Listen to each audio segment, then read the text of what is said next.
Hey everyone, welcome back to the Ride with Lance. Today we've got the Lectric XPeak and we're going to take it out and do a PAS1 throttle only test.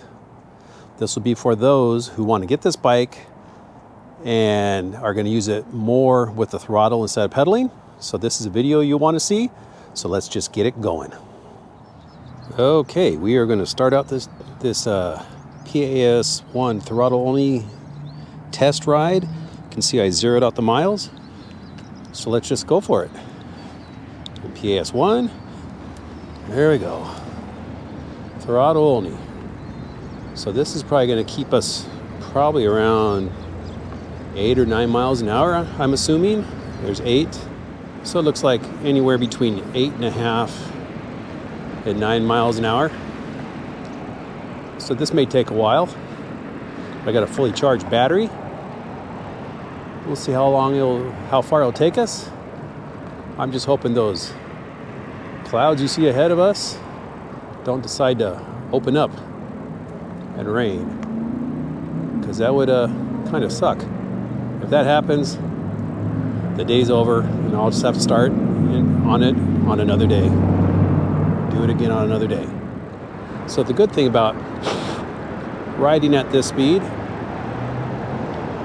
is you definitely get to look around and see the scenery.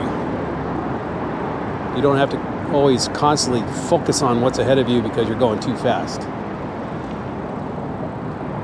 And you may see me move my legs a little. I'm not pedaling, I'm just adjusting them.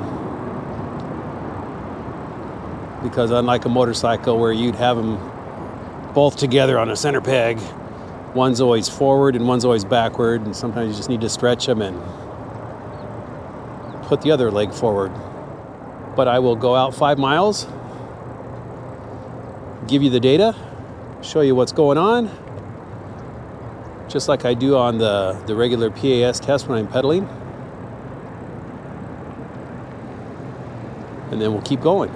If I feel I can go another 5 miles out further, then I will. But since this is basically on the battery only, we'll have to see. We'll have to see. And see if my thumb gets a cramp from always being pushed forward. But let's get this going and see what it does for us. I almost forgot, this has cruise control. You know what that means? That means I can set it on PAS1 at the fastest it will go. Right now it's settled into 8.3. And now I won't worry about getting a sore thumb. So let me give you a little info on the bike setup I have here.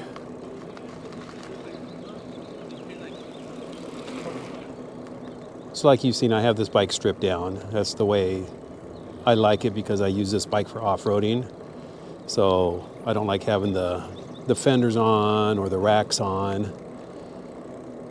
But I have the tires pumped up to 20 psi front and rear.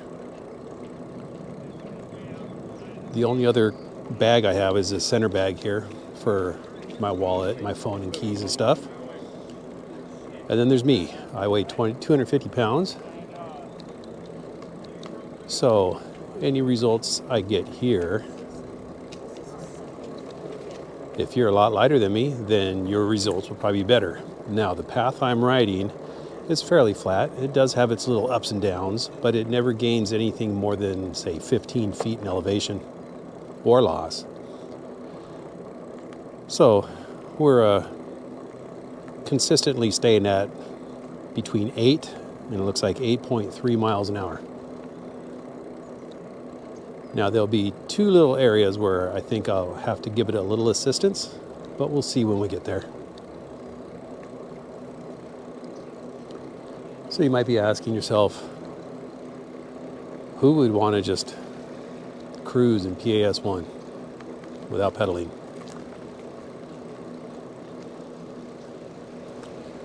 Well, I'll tell you, even though you're only doing 8 miles an hour, this is a great just cruising gear. If the area you're in is more scenic and you want to see more of the scenes, then you want to worry about what's in front of you because you're going too fast. So imagine yourself by a nice beach. You're riding a boardwalk or a strand. You got to the beach to the left of you. Nice cafes and diners and stuff. Beach diners to the right of you. And you just want to cruise and see the scenes. And you don't want to worry about, going too fast. Worry about traffic, worry about people. This is like the perfect cruising speed for that. And I'm sure a lot of the older crowd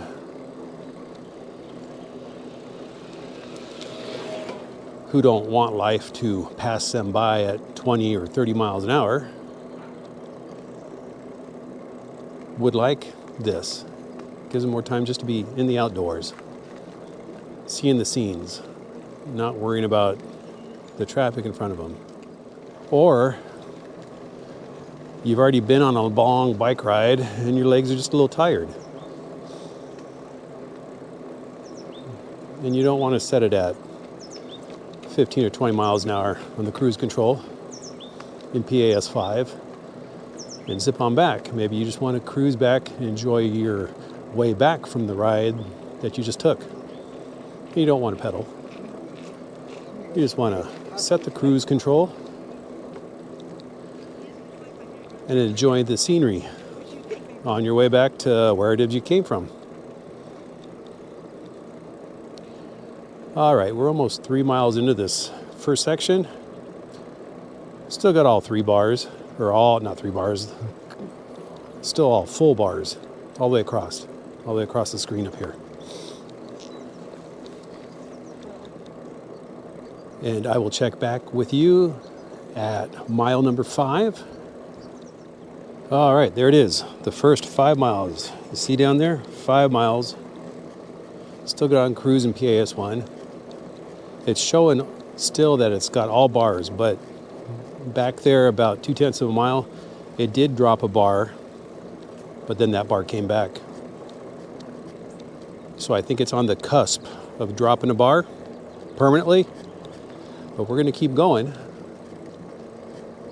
We're doing pretty good, so we're going to go another 5 miles out further before we turn around and come back this way again. But I gotta say, ride at 8 miles an hour in PAS 1 throttle only on cruise. I'll tell you what, this is really relaxing. I thought I'd get kind of bored riding at this speed. It's not too slow, but like I said, it gives you the time to just look around, see your surroundings, enjoy the day, just relax. I think I find myself more relaxing the mind than anything else. The only downfall is my legs want to move. So every once in a while I got to shift positions or stretch them out. Maybe I need to get some pegs up there on the forks where I can just put my legs up like that, kind of like a chopper. But anyways, it's doing good. I think we're going to get some decent mileage out of this in throttle only in PAS 1 for those who like to cruise at this speed. Now, I know there's been a lot of controversy around this bike, the XPeak, especially the XPeak step-through, which I have right here. But I tell you, there is more than a handful of people out there that it just doesn't matter what bike it is.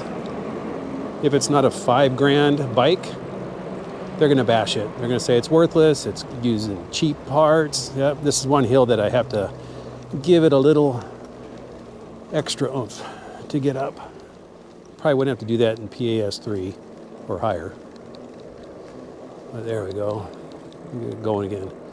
But yeah, there's just a lot of people out there that it doesn't matter what bike it is. They're going to bash it. They're going to say, it's a cheap price because they're using cheap parts. Blah, blah, blah, blah, blah. They're just plain negative people no matter what the subject is. I still think this bike is Ooh, a bug on this. Just ran through a bunch of green bugs. Don't know what they were. I was saying, I still think this bike is a great deal. You know, now they're offering it with an extra battery too. Some people are saying, oh, it's because of the wobble problem that they're having problems selling it. I don't know. You know, if your intention is to ride a bike, you don't need the cargo racks because oh, sorry. I say it was the cargo racks that were causing the wobble problem. So as soon as I removed the cargo racks, I didn't have the wobble problem. So if you're one who goes, I don't need cargo racks. I just want a bike to ride. Maybe I wear a backpack or a waist pack when I go on long rides, carry my extra stuff in. Then this is a great bike. But for those who want to use the cargo racks, just be warned. There'll be a wobble. And that wobble happened mainly when you lightened up the grip on your hands. You know, you had a basket mounted up here. It's another hill. I gotta give it a little extra oomph. But if you just lighten up your grip like I'm doing now, which not everybody does, or you try to go hands-free, that's when that wobble would show up. Now you would feel it if you're holding on like me. You got a little firm grip on there, and it would just hit a certain type of bump. You would feel a little like that in it, but it'd go away. But still, I think this is a great bike. And like I said, a lot of people will bash it. It doesn't matter what bike it is, they'll bash the bike. If you didn't spend $5,000 or more on it, they think the parts are junk. You know, and I can tell you, everything on this bike works great. It may not have the top of the line shifters and brakes and stuff, but what it does have, it works perfectly. I mean, what else do you need? It's not like you're going to use this bike to do hard mountain biking where you might need the upgraded parts. But it's great for riding like this and trail riding. It works perfectly. So don't listen to the naysayers. Just look for those honest reviews of the bike. You know, the ones that will tell you how it rides, and they even give you the pros and cons, tell you what they think might be wrong with it or what could be done better. These are the kind of reviews that are more of the honest reviews. And there's a few of them out there. Well, anyways, we're at almost 6 miles. So I will check in with you again at the 10-mile mark. All right, there is 10 miles. See right there? 10 miles. Still in PAS 1 and on cruise control. And it has dropped a bar. It's trying to drop the second bar. So the second bar will drop and then it'll come back. So it's doing the same thing as the first bar. So I think it's just on the cusp of dropping that second bar at 10 miles. We're doing an average speed of 8.8 miles an hour now, because I think we're on just a very slight downhill heading back. Look at those flowers. Look at those purple. Pretty cool, huh?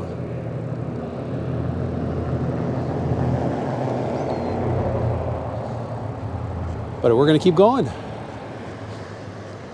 You know, and the other thing I found out that I like about this bike is that going from the sitting to standing position is really easy. You know, and I don't have the seat way up high in the air. And I noticed that on my other bikes, I seem to be, even though I got the seat up higher, I seem to be up higher like this. So there is a little more strain on the knees to get into the standing position. But here, it's just, maybe it's because the handlebars are closer to me now that they've changed up the stem. And it's just easy to get up. Not a lot of effort. So I really do like that too. All right, we just hit 15 miles. We have been riding for an hour and 50 minutes. Still in PAS1 on cruise control. And we dropped 4 bars between 10 miles and 15 miles. And now we're on shows 3 bars left, but it's jumping between 4 and 3. We're going to keep it close to home now. We're at 15.1 miles, and we're going to keep going. But let's see if we can get to 20 miles. So I hope I will see you at the 20 mile mark. Or maybe 18 or 19, but we'll see. Let's keep going. All right, we are at 20 miles. You can see it down there, 20 miles. Shows 2 bars left, but it's been fluctuating between 1 and 2. So I'm sure it's about ready to go down to 1. And I am close to home, so as soon as I see my speed start to drop on cruise control, then I know that the test is pretty much done, that I'm just running out of juice. But let's keep going. Let's get it. See, it's down to 1 bar now.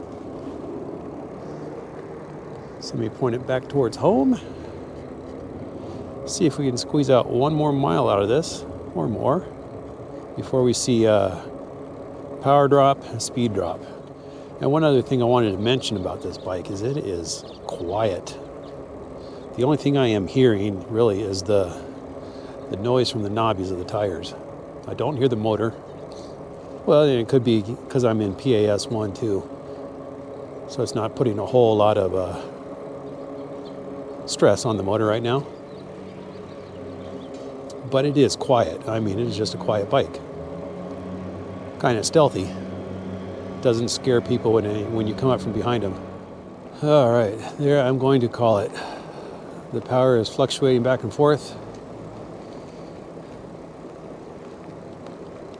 And I'm not getting much when I push the throttle.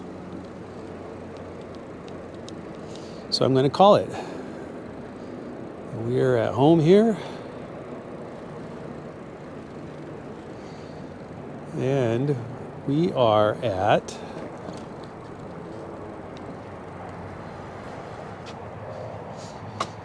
21.6 miles. PAS1 throttle only. So there you have it, 21.6 miles. All right, if you like this video, please like, subscribe, share, comment, do all that stuff. Hope you have a great day, a great week, and I will see you on the next ride. Bye.